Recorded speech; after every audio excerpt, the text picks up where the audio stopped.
नमस्कार दोस्तों, स्वागत है आपका एक बार फिर से ब्रेन रूट क्लासेस के अंदर।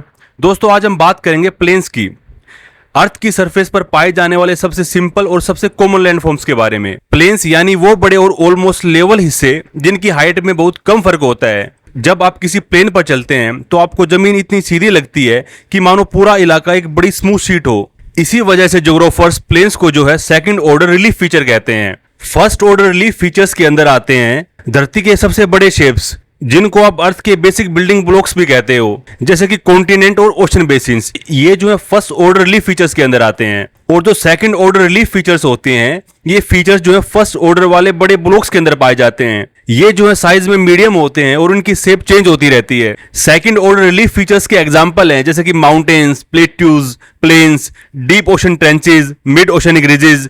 ये सब जो है सेकंड ऑर्डर रिलीफ फीचर्स हैं। अब अगर हाइट और पोजीशन की बात करें तो प्लेन्स जो है हर जगह एक जैसी ऊंचाई पर नहीं मिलते। कुछ प्लेन्स तो सी लेवल से भी नीचे हैं। एग्जांपल ले सकते हैं हम नीदरलैंड का, जहां पे कोस्टल प्लेन्स जो हैं सी लेवल से नीचे हैं। नीदरलैंड में स्ट्रॉन्ग एम्बार्कमेंट्स और डाइक्स जो हैं जमीन को सी वाटर से बचाते हैं। और वर्ल्ड में कुछ प्लेन्स ऐसे हैं जो थोड़ा सा सी लेवल से ऊपर हैं, जैसे कि बांग्लादेश के सर्दर्न डेल्टिक प्लेन्स, जो कि साइक्लोन्स के समय बार बार फ्लड में डूब जाते हैं। और कुछ प्लेन जो है हाइट के अंदर ऊंचे भी हैं, जैसे कि यूएसए के ईस्टर्न मिसिसिपी प्लेन्स, जिनकी जो एवरेज हाइट है वो लगभग 450 मीटर के आसपास पहुंच जाती है। लेकिन ये जो प्लेन्स है आसपास के प्लेट्यूज से फिर भी काफी नीचे रहते हैं। अगर हम सरफेस और शेप की बात करें तो प्लेन्स जो है दूर से एकदम फ्लैट दिखाई देते हैं, लेकिन उनके करीब पहुंचने पर, उनके पास जाने पर आपको छोटे जेंटल राइज और हल्की डिप्रेशन नजर आएंगी। और यही छोटी छोटी अनइवननेस प्लेन्स की नेचुरल ब्यूटी को बढ़ा देती है। समय के साथ साथ रिवर्स लगातार फाइन सोइल और सैंड की लेयर्स बिछाती रहती हैं, जिसकी वजह से प्लेन की जो टॉप सोइल है वो काफी फर्टाइल हो जाती है और एग्रीकल्चर के लिए परफेक्ट होती है। और यही वजह है कि दुनिया की सबसे ज्यादा आबादी और फार्मिंग इन्हीं प्लेन्स के अंदर मिलती है। अगर बात करें प्लेन्स के वेरिएशन की तो प्लेन साइज और टोपोग्राफी, उसके अलावा सोइल टाइप जो है काफी अलग अलग होती है। कुछ प्लेन्स जो है सैकड़ों किलोमीटर चौड़े और हजारों किलोमीटर लंबे स्ट्रेच में फैले होते हैं, जैसे कि नॉर्थ अमेरिका के ग्रेट प्लेन्स, जबकि कुछ प्लेन सिर्फ कुछ किलोमीटर चौड़े और छोटे बेल्ट की तरह हैं। प्लेन्स की जो फॉर्मेशन प्रोसेस है वो भी हर जगह अलग है, इसलिए हर प्लेन का कैरेक्टर यूनिक होता है।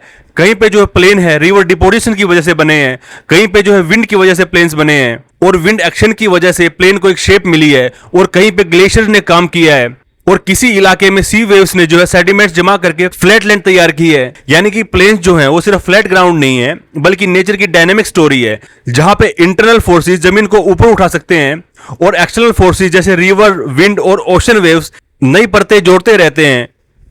दोस्तों अब हम टाइप ऑफ प्लेन्स को थोड़ा डिटेल में देखेंगे। प्लेन्स कभी भी सिर्फ एक नेचुरल एक्शन से नहीं बनते।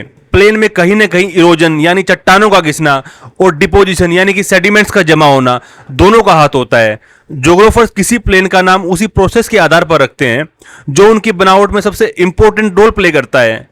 तो सबसे पहले हम बात करेंगे डायस्ट्रोफिक प्लेन्स की।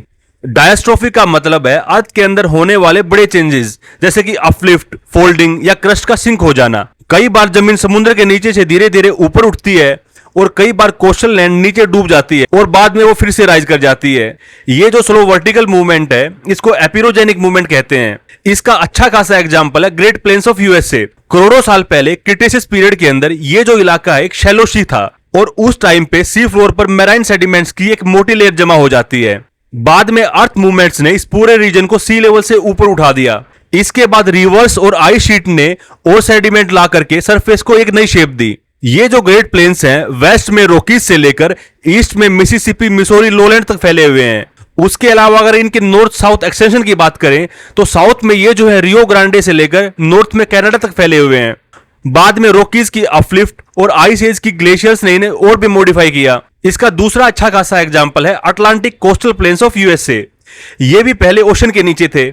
मैराइन सेडिमेंट्स ने यहां पे एक शेल्फ बनाया और जब लैंड धीरे धीरे ऊपर उठा तो आज का जो ब्रॉड कोस्टल प्लेन है वो बन जाते हैं। ये जो प्लेन्स हैं न्यूयॉर्क से लेकर गल्फ ऑफ मैक्सिको तक फैले हुए हैं। डायस्ट्रोफिक प्लेन्स के बाद बात करते हैं इरोजनल प्लेन्स की। ये प्लेन्स तब बनते हैं जब रनिंग वाटर, आइस या विंड ऊंचे हाईलैंड्स को इतनी देर तक काटते हैं कि लैंड ऑलमोस्ट लेवल हो जाती है।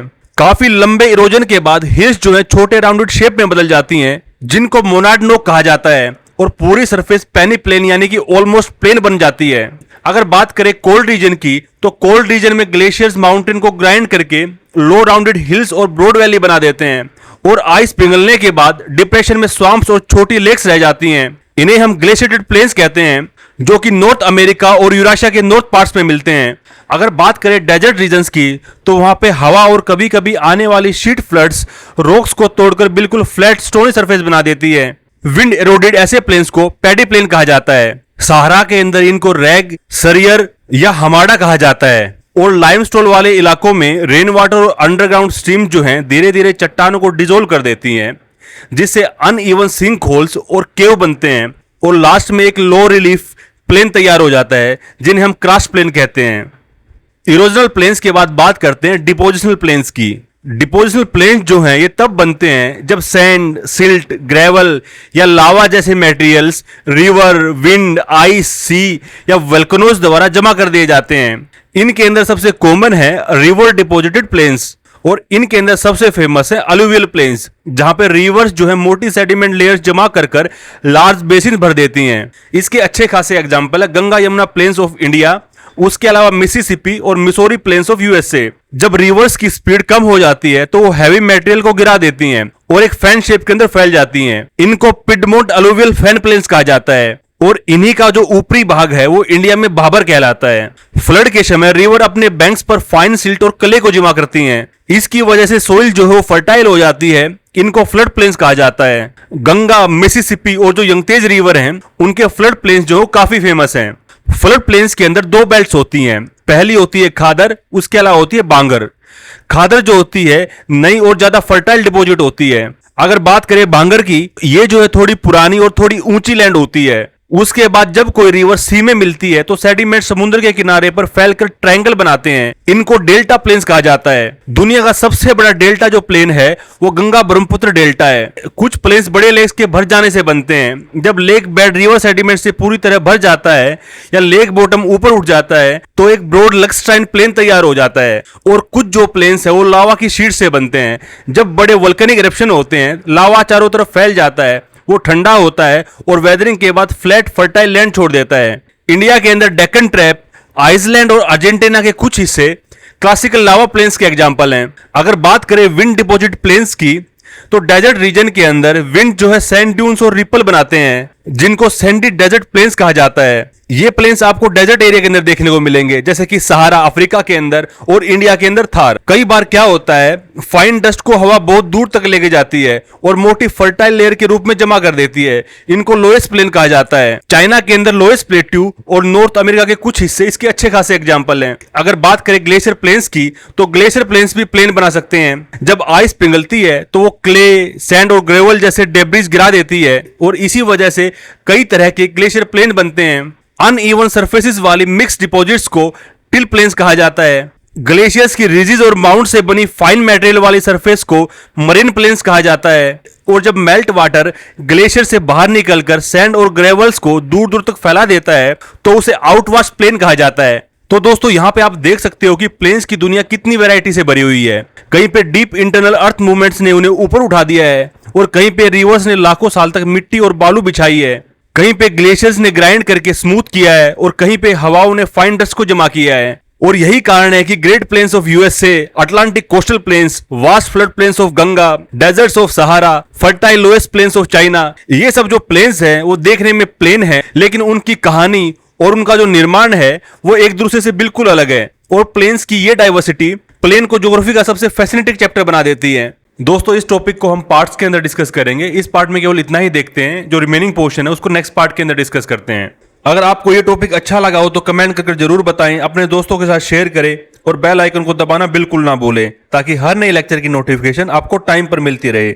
मिलते हैं अगले वीडियो में, तब तक के लिए धन्यवाद।